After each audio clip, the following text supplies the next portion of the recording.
جمہوری حقوق کی جدوجہد اور سوشلزم، تحریر التمش تصدق۔ سرمایہ دارانہ نظام کا زوال جتنا گہرا ہوتا جا رہا ہے، سماجی تضادات اتنے ہی شدت سے اپنا اظہار کر رہے ہیں۔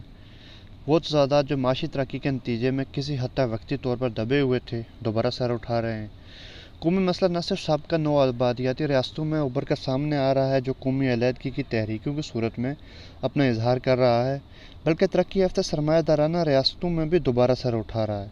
سرمایہ دارانہ نظام کے معاشی بحران کے اثرات خاندان سے لے کر ریاست، سیاست اور ثقافت کے بحران کی صورت میں اپنا اظہار کر رہے ہیں۔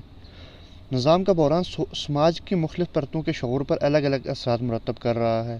مستقبل میں بہتری کے حوالے سے غیر یقینی، نا امیدی اور خوف، محنت کشوں کی پسماندہ اور پچھڑی پرتوں اور درمیانے طبقے کے افراد کو ماضی کے تعصبات میں پناہ لینے پر مجبور کر رہا ہے۔ محنت کشوں کے معاشی اور سیاسی جمہوری حقوق چھینے جا رہے ہیں، جو انہوں نے طویل جدوجہد کے بعد حاصل کیے تھے۔ حکمران طبقے کے ان حملوں کے خلاف دنیا کے مختلف خطوں میں محنت کشوں اور نوجوانوں کی انقلابی تحریکیں ابھر رہی ہیں، جن کو کچلنے کے لیے جہاں براہ راست ریاستی جبر کا استعمال کیا جا رہا ہے، وہاں نسب پرستی، مذہبی انتخاب پسندی اور فرقہ واریت کو پروان چڑھا کر محنت کشوں کے طبقاتی اتحاد کو توڑنے کی کوشش کی جا رہی ہے۔ حکمران طبقے کے لیے اپنے پرانے مہذب پارلیمانی جمہوری طریقوں سے اپنا اقتدار قائم رکھنا ناممکن ہو گیا ہے۔ یہی وجہ ہے کہ اب اعتدال پسند پارٹیوں کی جگہ ہر ملک میں رجعتی، مذہبی انتخاب پسند اور نسب پرست پارٹیوں کو ابھارا جا رہا ہے۔ محنت کشوں پر معاشی حملوں کے علاوہ مذہبی اور نسلی اقلیتوں، مظلوم قوموں، مہاجرین اور خواتین پر ریاستی تشدد اور سماجی تعصب میں اضافہ ہوا ہے۔ اس ریاستی جبر کے خلاف مظلوم عوام کی مختلف تحریکیں چل رہی ہیں، جو اس استحصالی نظام کو للکار رہی ہیں۔ ان تحریکوں کے حوالوں سے سوشلسٹوں کا کیا رویہ ہونا چاہیے؟ یہ سوال آج کے عہد میں بائیں بازو کے سیاسی کارکنوں کے لیے بنیادی اہمیت کا حامل ہے۔ کیا سرمایہ دارانہ نظام کی حدود میں اصلاح پسندانہ مطالبات کے گرد ابھرنے والی تحریکوں کی سوشلسٹ انقلابیوں کو حمایت کرنی چاہیے، یا اس بنیاد پر ان تحریکوں کو رد کر دینا چاہیے کہ سرمایہ داری میں اصلاحات کی گنجائش نہیں ہے؟ اس بات میں کوئی شک نہیں کہ ہر قسم کے جبر و تشدد، استحصال اور محرومیوں کے پیچھے حکمران طبقے کے طبقاتی مفادات پوشیدہ ہیں۔ رائج الوقت نظام میں بہتری کی گنجائش ہر گزرتے دن کے ساتھ مزید کم ہو رہی ہے۔ جب تک محنت کش طبقہ انقلاب کے ذریعے سرمایہ دارانہ نظام کو شکست نہیں دیتا، یہ اذیتیں اور ذلتیں ختم نہیں ہو سکتی۔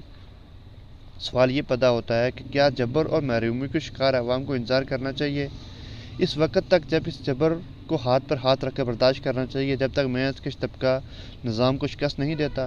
اس سوال کا جواب نفی میں ہے۔ جبر کا شکار عوام انتظار نہیں کر سکتی، اس کے خلاف لازماً فوراً رد عمل آئے گا، جو آج بھی مختلف تحریکوں کی صورت میں ہمیں نظر آ رہی ہے۔ سوشلسٹ پیٹی بورژوا جمہوریت پسندوں کی طرح جمہوری مطالبات کو از خود مقصد نہیں بناتے، بلکہ تمام جمہوری مطالبات کو اپنی جدوجہد کا حصہ اس لیے بناتے ہیں تاکہ سرمایہ دارانہ حکمران طبقے کا تختہ الٹ لیا جائے۔ جیسا کہ کمیونسٹ مینیفیسٹو میں لکھا ہے کہ کمیونسٹ ہر جگہ موجود سماجی اور سیاسی نظام کے خلاف ہر انقلابی تحریک کی مدد کرتے ہیں۔ ان تمام تحریکوں میں ملکیت کے سوال کو سامنے لاتے ہیں، جو کہ ہر تحریک کا سب سے اہم سوال ہے، خواہ اس وقت وہ اپنی نشوونما کے کس مرحلے میں کیوں نہ ہوں۔ اصلاح پسند سرمایہ دارانہ نظام کی حدود سے آگے دیکھنے کی صلاحیت سے آ رہی ہیں۔ وہ ان تحریکوں کو نظام کی حدود میں مقید کرنے کی کوشش کرتے ہیں اور محنت کش طبقے کو دھوکہ دینے کے لیے ان تحریکوں کا استعمال کرتے ہیں۔ وہ سامراج کی موجودگی میں پرامن سرمایہ دارانہ نظام پر یقین رکھتے ہیں۔ سامراجی عہد میں نہ صرف پسماندہ ممالک میں قومی جمہوری انقلاب کے فرائض صرف محنت کش طبقہ سوشلسٹ انقلاب کے ذریعے اقتدار پر قبضہ کر کے ہی ادا کر سکتا ہے، بلکہ ترقی یافتہ سرمایہ دارانہ ممالک میں بھی حقیقی اکثریتی طبقے کی جمہوریت بھی محنت کش طبقہ ہی سرمایہ کی آمریت کو شکست دے کر رائج کر سکتا ہے۔ محنت کش طبقہ اقتدار پر اس وقت تک قبضہ نہیں کر سکتا جب تک وہ تمام جمہوری مطالبات کے ذریعے اکثریت کی حمایت حاصل نہ کرے۔ بائیں بازو کے مرکزیت پسند رجحانات جمہوری تحریکوں کو اس بنیاد پر مسترد کرتے ہیں یا غیر جانبداری کا مظاہرہ کرتے ہیں کہ سرمایہ دارانہ نظام میں اصلاحات کی گنجائش ختم ہو چکی ہے، اس لیے انقلاب کے ذریعے ہی یہ مسائل حل ہو سکتے ہیں۔ وہ انقلاب کے خواہشمند تو ہیں، پر اس راہ پر چلنے سے انکاری ہیں جو انقلاب کی طرف جاتی ہے۔ ان کے لیے جمہوری تحریکوں کی کوئی اہمیت نہیں ہے، کیونکہ ان تحریکوں کو حکمران طبقہ اپنے مفادات کے لیے استعمال کرتا ہے۔ یہ حقیقت بھی ہے۔ سرمایہ دارانہ نظام میں طبقاتی مفادات سے بالاتر سمجھی جانے والی جمہوری آزادیوں کی تحریکوں کو سامراجی قوتیں اور مقامی حکمران طبقہ اپنے سیاسی اور معاشی مفادات کے حصول کے لیے استعمال کرتا ہے۔ اس کا ہرگز یہ مطلب نہیں کہ ان تحریکوں سے کٹ کر ان کو مقامی اور سامراجی حکمران طبقے کو استعمال کرنے کی کھلی چھٹی دی جائے، جو سامراجی اور مقامی حکمران طبقے کی مداخلت کا جواز بنا کر جمہوری تحریکوں کی مخالفت کرتے ہیں۔ ان کے لیے انقلاب سماج میں جاری رہنے والے ارتقائی عمل کے انقلابی اظہار کے بجائے کوئی واقعہ ہے جو رونما ہوگا، سب لوگ ہماری طرف آئیں گے، سب اچھا ہو جائے گا۔ ان کا خیال ہے کہ مظلوم عوام جن مسائل کا شکار ہے، ان کے حل کی جدوجہد کے بجائے اس نظام کے خلاف جدوجہد کرنی چاہیے۔ فوجی جبر کا شکار عوام کو فوجی انخلاء کے بجائے روٹی کے حصول کی جدوجہد کرنی چاہیے۔ لاپتہ افراد کی بازیابی کے بجائے اجرتوں میں اضافے کی جدوجہد کرنی چاہیے۔ قومی جبر کے خلاف ابھرنے والی علیحدگی کی تحریکوں کی حمایت انتخاب پسندی ہے۔ خواتین اور دیگر استحصال زدہ عوام کو اپنے حقوق کے حصول کی جدوجہد کے بجائے ہمارے ساتھ شامل ہونا چاہیے۔ ہم انہیں درست راہ دکھائیں گے۔ وہ مارکسزم کو معیشت تک اور انقلابی پارٹی کے کردار کو ٹریڈ یونین کے کردار تک محدود کرنے کی کوششیں ہیں۔ صرف معاشی مسائل کے گرد ابھرنے والی تحریکوں کو ہی تحریک تسلیم کیا جاتا ہے، دیگر مسائل کو فروعی مسائل کا گردانا جاتا ہے۔ وہ یہ بات سمجھنے سے قاصر ہے کہ نظام کے جبر کے خلاف ابھرنے والی بغاوتوں کی معروضی وجوہات کو سمجھ کر انہیں تسلیم کرتے ہوئے ہی طبقاتی بنیادوں پر مزدور تحریک کو جوڑا جا سکتا ہے۔ مسائل سے نظریں چرانے سے مسائل حل نہیں ہو سکتے۔ ان کے حل کی جدوجہد کے لیے ٹھوس، عبوری اور مستقل پروگرام پیش کرنا ہوگا۔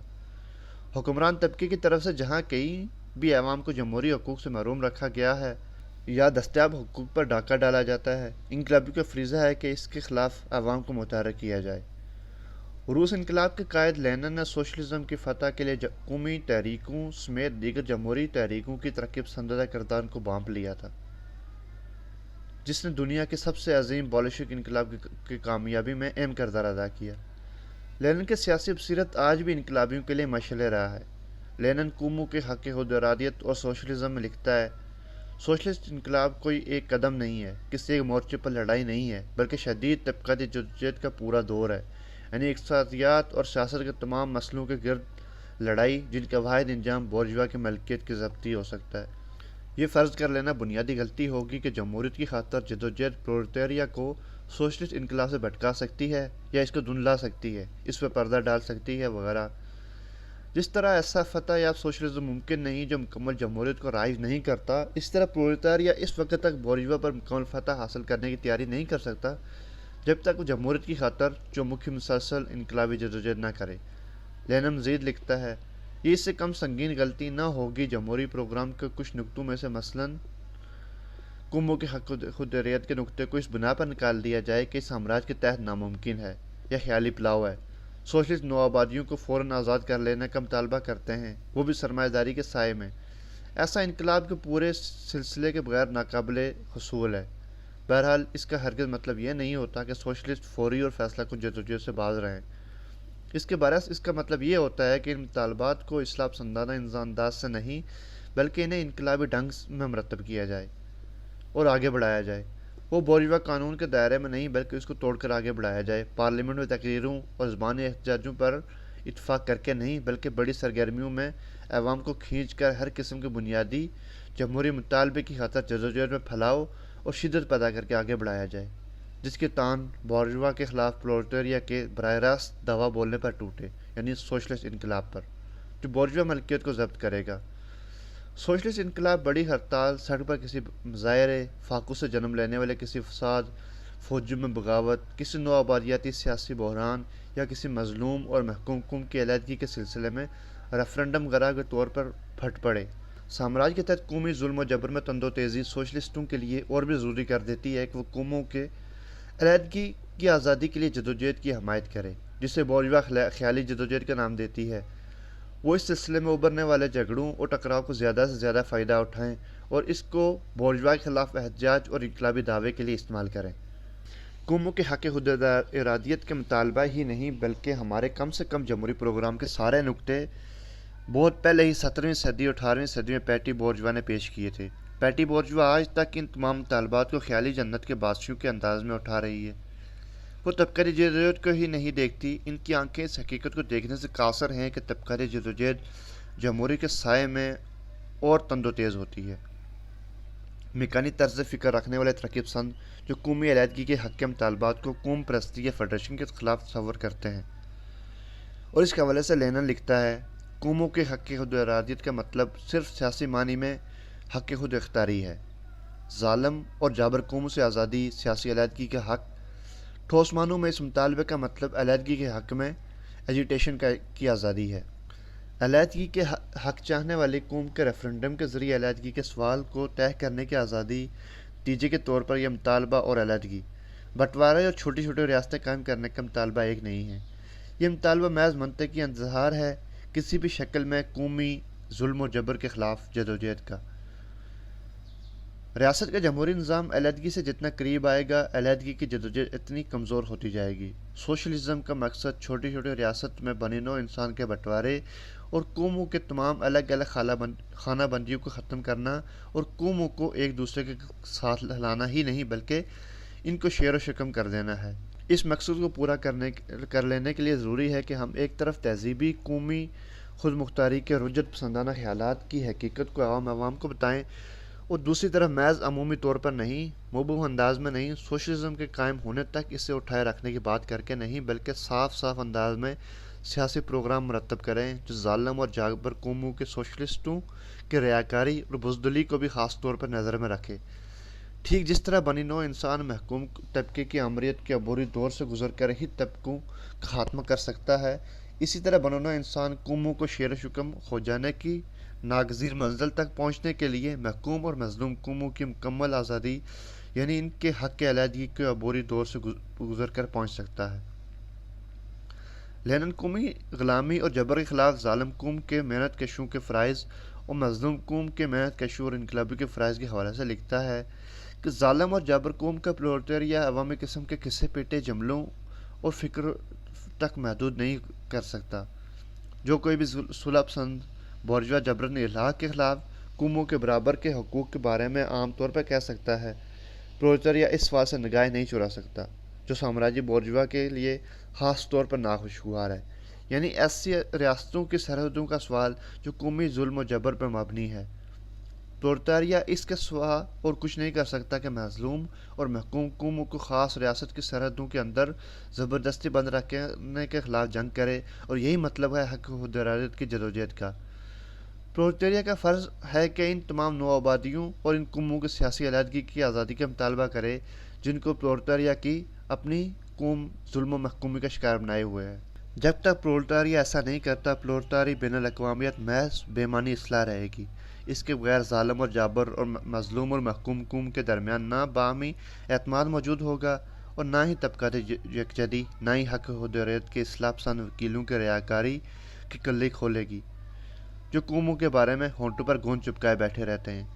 دوسری طرف مظلوم و محکوم قوموں کے سوشلسٹوں کو چاہیے کہ وہ محکوم قوموں کے مزدوروں اور ظالم اور جابر قوموں کے مزدوروں کے درمیان مکمل اور بھرپور ایکتا کے لیے، جس میں تنظیمی ایکتا بھی شامل ہے، لڑیں اور اس کو عملی جامہ پہنائیں، ورنہ پرولٹیریا کی آزاد پالیسی کے لیے لڑنا اور بورژوا کے چور دروازوں، دغابازیوں اور دھوکے فریب کی موجودگی میں دوسرے ملکوں کے پرولٹیریا کے ساتھ طبقاتی یکجہتی کا پرچم لہرانا ناممکن ہو جائے گا، کیونکہ مظلوم اور محکوم قوموں کا حکمران طبقہ قومی آزادی کے نعروں کو مستقل محنت کشوں کو دھوکہ دینے والے ہتھ کنڈوں کے طور پر استعمال کرتا ہے۔ اندرونی سیاست میں ان نعروں کو حکمران قوموں کی بورژوا کے خلاف رجعت پسندانہ معاہدے کرنے کے لیے استعمال کرتا ہے۔ جمہوری پروگرام کو انقلابی سوشلزم کے ساتھ جوڑنے کے حوالے سے لینن کی حکمت عملی آج بھی اتنی ہی کارآمد ہے جتنی ایک صدی پہلے تھی۔ سرمایہ دارانہ جمہوریت سرمایہ کی آمریت ہے جو اقلیتی سرمایہ دار طبقے کے مفادات کے لیے ہے، جسے مزدور جمہوریت کے ذریعے شکست دے کر حقیقی جمہوری راج کی جا سکتی ہے، جس کے لیے ضروری ہے کہ تمام استحصال زدہ پسے ہوئے طبقات کی جمہوری تحریکوں کے مطالبات کو اپنا کر طبقاتی جدوجہد سے جوڑتے ہوئے سرمایہ دارانہ نظام کو شکست دی جائے۔ محنت کش طبقہ جب تک آزادانہ طور پر طبقاتی بنیادوں پر منظم ہو کر تمام جمہوری تحریکوں کی قیادت نہیں کرتا، حکمران طبقہ ان تحریکوں کو اپنے مفادات کے تحفظ کے لیے استعمال کرتا رہے گا۔ سوشلزم میں ہی محنت کش طبقے، خواتین، محکوم قومیتوں، مہاجرین اور سماج کے دیگر کچلی ہوئی پرتوں کو ظلم و جبر، استحصال و محرومیوں سے نجات ممکن ہے۔